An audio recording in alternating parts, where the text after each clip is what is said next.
in India, like all over India websites and magazines and stuff. And like the singing cover went viral and it got like millions of views. And overnight, I remember having like 6,000 followers and I woke up with like 30,000. Hi, how are you? I'm good. How are you?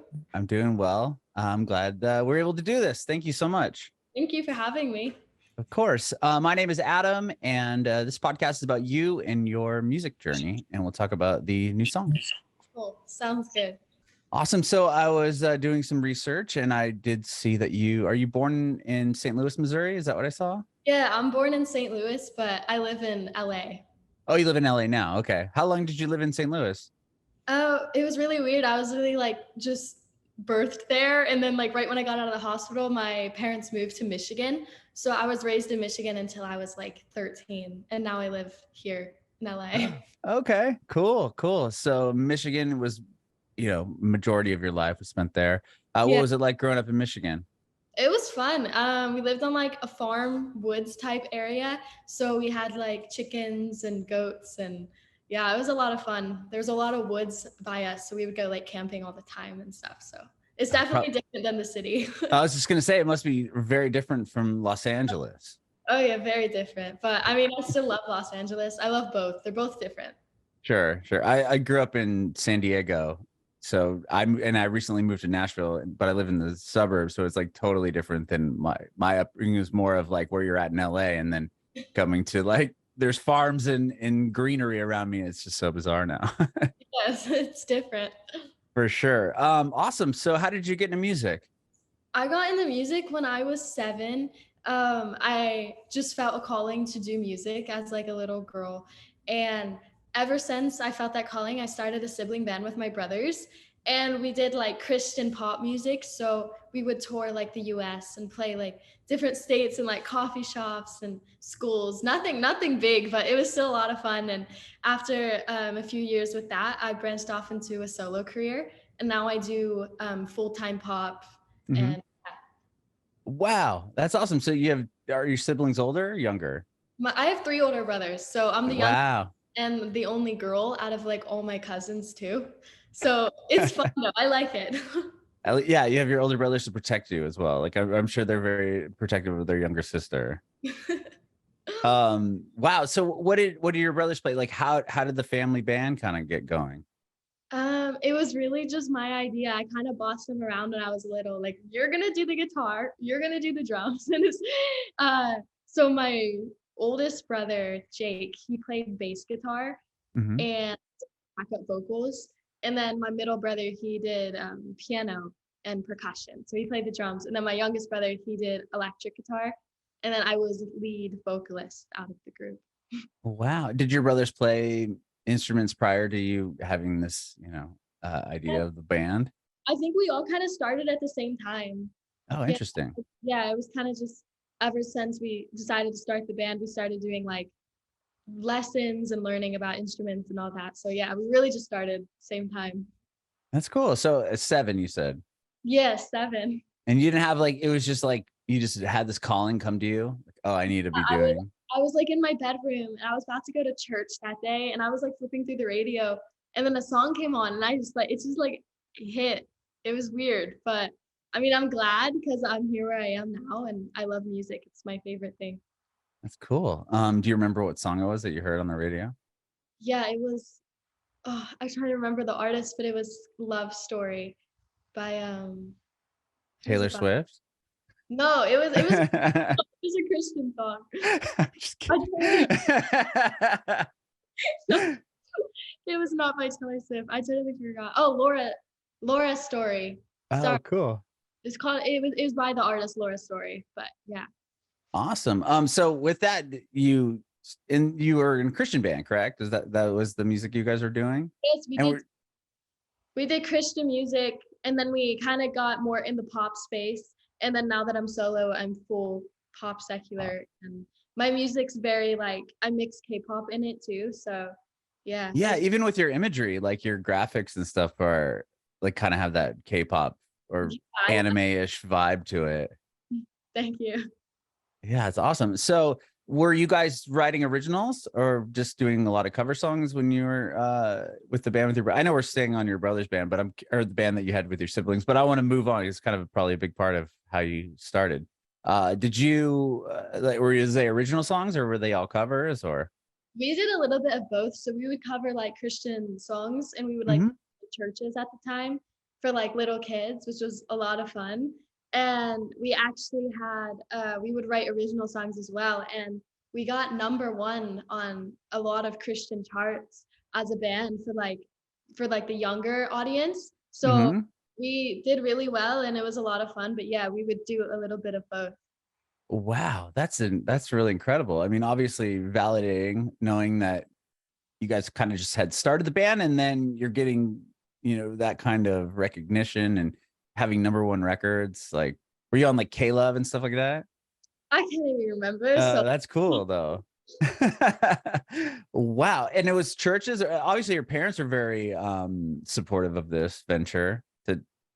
I mean, there at 7, you'd have to like, I'm sure they're taking you around on these tours, Yeah, it was a lot of fun.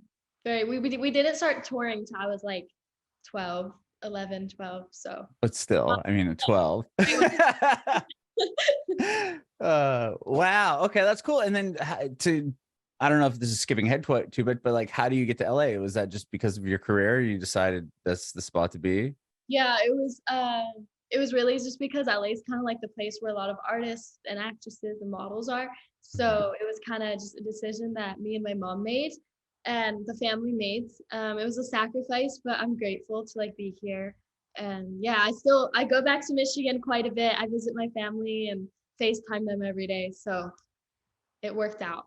That's awesome. Very cool. So, before you get to LA, the band kind of, you wanted to branch out and do something different than, and more in the pop realm. Is that kind of what happened? I think it was more my brothers didn't want to be in the band anymore.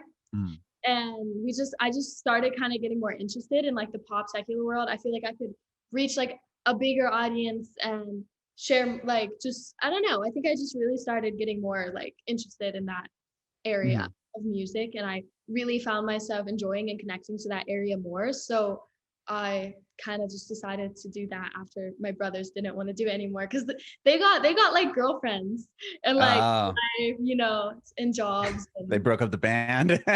Just kidding. Okay, that's cool. So then at that point, how do you just then start this pop career? Did it all start off like, were you online, posting stuff online, or like how did you start getting some momentum? it started with social media. So I started joining social media when kind of right after that I took social media more seriously. Mhm.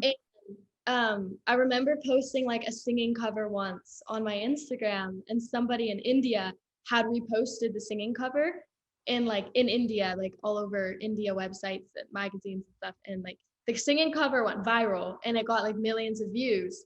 And overnight, I remember having like 6,000 followers and I woke up with like 30,000. And Oh I was like, man. what happened? And then they were all like from India and all these different countries, and it was amazing. But that's kind of really where it started, and started doing more covers and just posting on social media. And yeah, that's where it all started from there. Wow. Okay. Oh my gosh. What was that like waking up the next morning and being like, whoa, 30,000? Like what Yeah, just happened? I didn't expect it because it was just a normal day for me. Like I expected to like wake up and I don't know, play basketball, practice, do normal stuff, and then I'm like, oh wow, that's a lot of people. Sure. Wow. Were you were playing basketball before? You're a Yeah, basketball I played player? basketball for like my school at the time, so Cool. Do you fun. still play at all or no? Mainly focusing on this.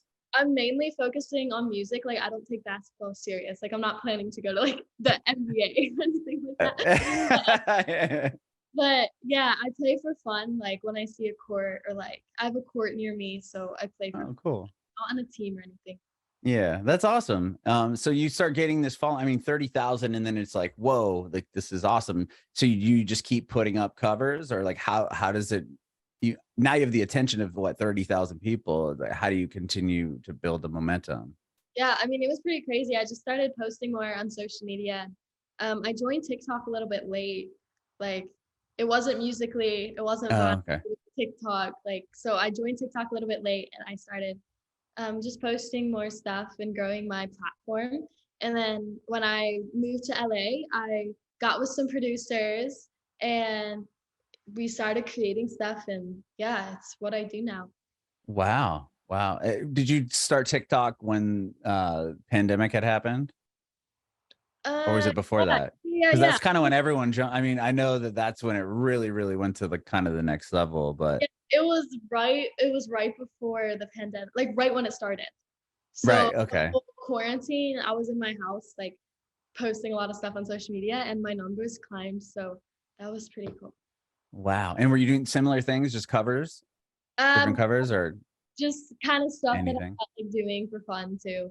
But Okay, cool. So then, when you get to LA, is that when you start writing these songs that are up on your Spotify and everything? yeah, when I came to LA, I really strongly want to focus on music. It's like my main focus. So I songwrite, I work with co-writers as well, and we I'll come up with like an idea of a song and kind of like scratch it a little bit, like write it from scratch, and then I bring it into the studio with my producers and we make it kind of come to life. Hmm. And I just want to keep making music. I write about things that like I relate to or I experience, and I just really enjoy it, and I love like having people listen and relate to it as well. Sure. Wow. So when you get to Los Angeles, you meet with producers, and you put "Bad" as the first song you release, Yeah, or was it oh, one before that? I can't even remember. I think Bad was. Okay. Yes, I believe so. That And one was one of my favorites. I really like that one. yeah, tell me about that. Like, what was it like? You know, now you're in LA, you're in this big city, and you're working with producers, and like everything's kind of happening right at this point. And then you write the song, and what was it like going into these writing rooms, and then eventually putting out your first song? Tell me about that.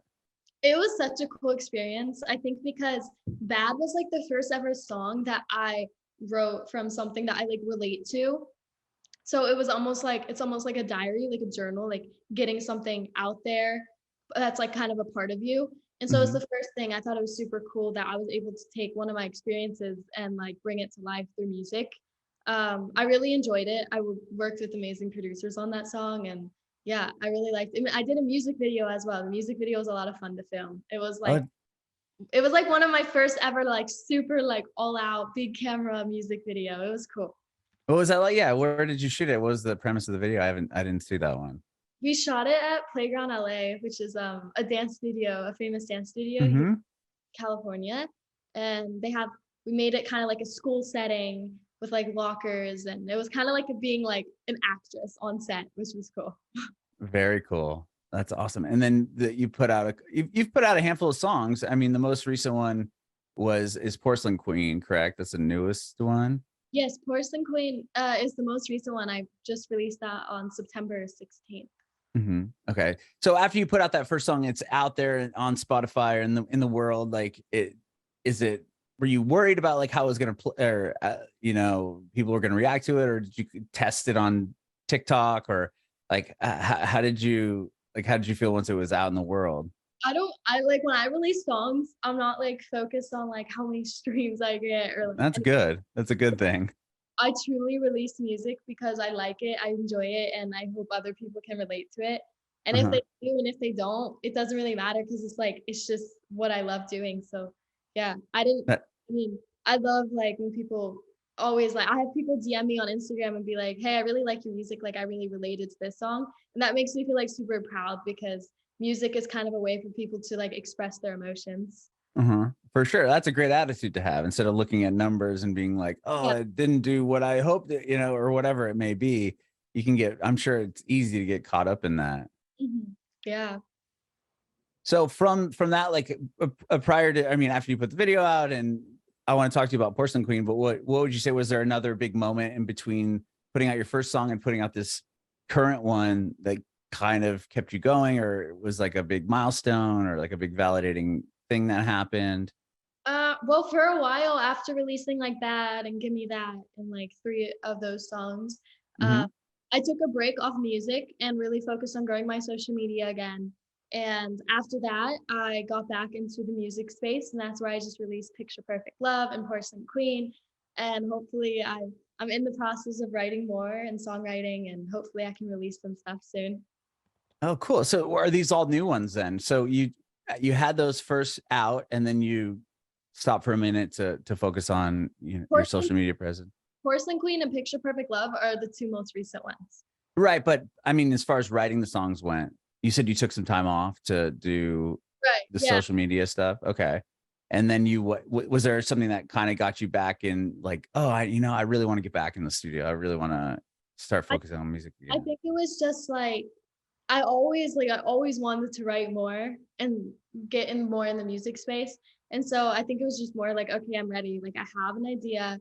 I want to put Mhm. it out there and I'm gonna write. And it was just, I don't know, it's just kind of I just kind of do it when I feel like it. And again, I really like realized like I don't really want to focus too much on the social media space. I want to be back to focusing on being an artist because that's where I truly am.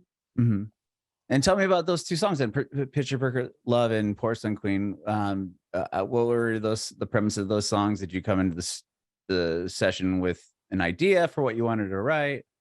Yeah, so Picture Perfect Love was it was actually written about one of my past relationships, and it was really just about how you thought like you had this picture perfect relationship, but in the end it doesn't work out, and it's really hard to see like that person you love like move on in life and with other Mhm. people.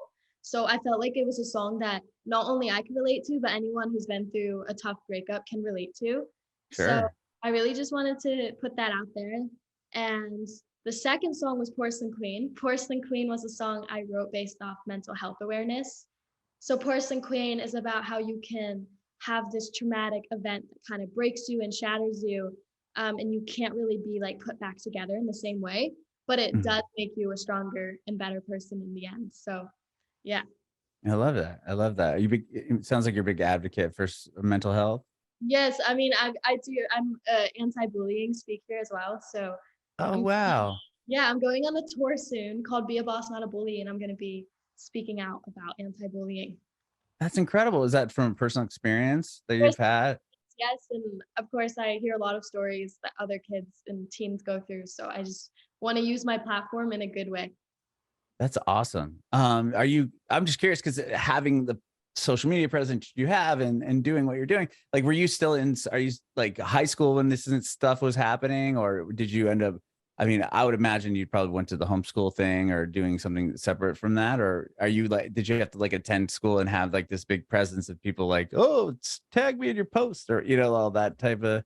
Yeah, so I'm homeschooled now. I'm in high school, I'm homeschooled now, and I do like an online school program. Mhm. But when I went to in-person school, it was back in Michigan.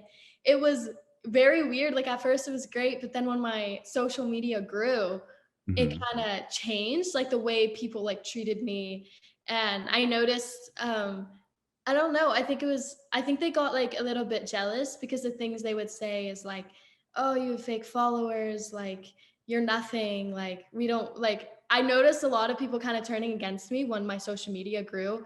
And I was not only bullied by the kids, I was actually bullied by their parents and teachers as well. What? Yeah, Really?